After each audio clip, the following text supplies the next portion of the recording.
Hello friends, আজকে আমরা দেখাবো যে সারা দিন আমরা ইলেকট্রিক চুলায় রান্না করলে কত টাকা বিদ্যুৎ বিল আসে।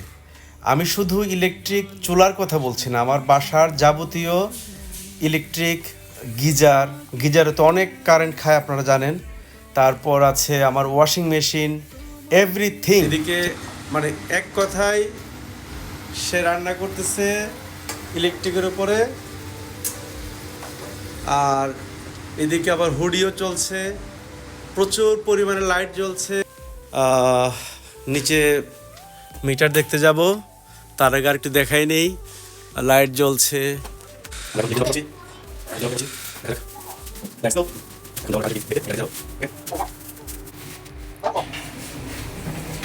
Let's go.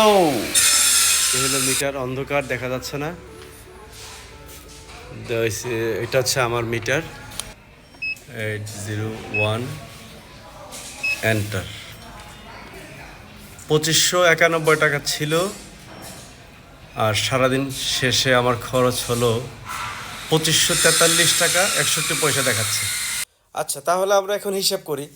সকালে আমার মিটারে ছিল 2591 টাকা 78 পয়সা, মানে বিভিন্ন জায়গায়, ঠিক আছে, সব কিছু ইউজ করার পরে আমার এখন ব্যালেন্স থাকতেছে 2543 টাকা 61 পয়সা। তাহলে আমি সারাদিন শেষে কত টাকা খরচ করলাম? মাত্র 48 টাকা 17 পয়সা সারাদিন শেষে। গিজার তো আপনার সবচেয়ে বেশি কারেন্ট খায়, তো গিজার আচ্ছা যদি 50% ধরি, ধরেন অর্ধেক গিজার, হ্যাঁ, তাহলে 48-এর অর্ধেক কত? মেবি 24, তাই না? 24। তাহলে আমার সারাদিনের চুলা রান্না কি, লাইট টাইট ওইগুলো সব বাদ, শুধু গিজার এবং চুলা মিলে যদি 48 টাকা খরচ করে, তাহলে চুলায় পড়তেছে 24 টাকা আর গিজারে পড়তেছে 24 টাকা।